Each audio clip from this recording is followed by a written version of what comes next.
नमस्कार मित्रों, मैं आचार्य धर्म शिक्षक सिद्धनाथ त्रिपाठी कुंडली दर्शन 8 में आप लोगों का स्वागत करता हूं। मित्रों, आप लोगों के समक्ष जो विषय लेकर आया हूं उसका वीडियो पूरा सुनेंगे तो बहुत अच्छा ज्ञान प्राप्त कर सकेंगे। इसलिए निवेदन है कि पूरा वीडियो देखने की कृपा करेंगे। चलिए अपने विषय की ओर चलते हैं। मित्रों, नवरात्रि का पावन पर्व माँ दुर्गा शक्ति का उपासना पूजा पाठ का समय है। देवी भागवत के को देखते हैं तो पता चलता है कि भगवान श्री राम ने भी शक्ति प्राप्त करने के लिए माता दुर्गा की पूजा की थी। आइए जानते हैं, शक्ति की पूजा करके माँ दुर्गा से शक्ति प्राप्त करने के पश्चात रावण का संहार करने के लिए राम ने 31 बाणों का ही संधान क्यों किया। मित्रों, 31 बाणों के पीछे क्या रहस्य छुपा है उसको समझने का प्रयास करते हैं। निश्चित समय पर राम रावण का घनघोर युद्ध शुरू हो गया। रावण ने पहले साधारण बाणों का प्रयोग किया, उसे राम ने रोक लिया। अब तो रावण क्रुद्ध होकर शक्तिशाली अस्त्रों का प्रहार किया, उसे राम ने ध्वस्त कर दिया। राम रावण अद्भुत मंत्र शक्ति और दिव्यास्त्रों के ज्ञाता थे। दिव्यास्त्रों का प्रयोग होने लगा। राम के माथे पर पसीने की बूंदें झलक पड़ी। रावण के कवच को राम नहीं भेद सके। राम रावण के 10 सिरों को कई बार काट डाले, परंतु पुनः सिर निकल आते थे। यह देखकर देवता स्तब्ध हो गए। राम की सेना में भी सोच पड़ गई, रावण क्या अजर अमर है। उस दिन का युद्ध बंद होने के पश्चात राम अपने शिविर में उदास बैठे हैं। उनके चारों तरफ सभी सेना बैठी है, राम का मुख देख रही है। तभी विभीषण ने कहा, रघुवीर, इस उदासी का क्या कारण है। हम विजय की तरफ बढ़ रहे हैं और आप उस उदास कहीं पीठ पीछे तो नहीं कर रहे हैं।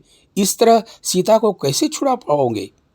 कुछ क्षण तक अपने सहज रूप में मौन रहकर श्री राम ने कहा, मित्र विभीषण, यह नर बानर राक्षस का रण नहीं है।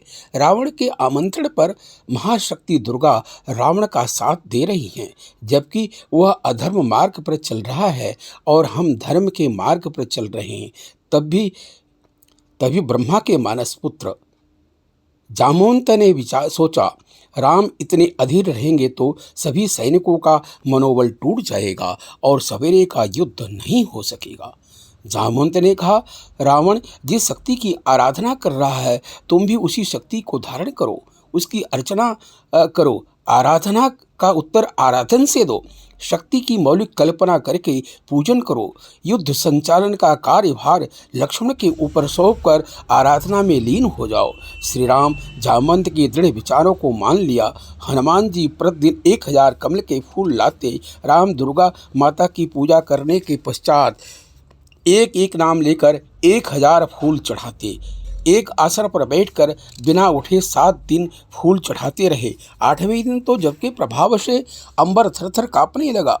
ब्रह्मा हरि शंकर का अस्त्र डोलने लगा। ब्रह्मांड डोल गया। देवता स्तब्ध रह गए। सकल जीव जंतु घबरा गए। 9वें दिन रात्रि के दूसरे पहर माता साकार हुई। एक बचा हुआ पूजा के फूल उठा ले गई। राम ने हाथ बढ़ाया, पूजा के फूल वहाँ नहीं था। राम का स्थिर मन चंचल हो गया, ध्यान की भूमि से उतर गए, आंखें खुल गई। सोचा, एक फूल कहाँ से लाऊं। तभी सहसा विचार आया, माता मुझे राजीव नयन कहती थी। राम, तुम्हारे आंखें कमल फूल के समान हैं।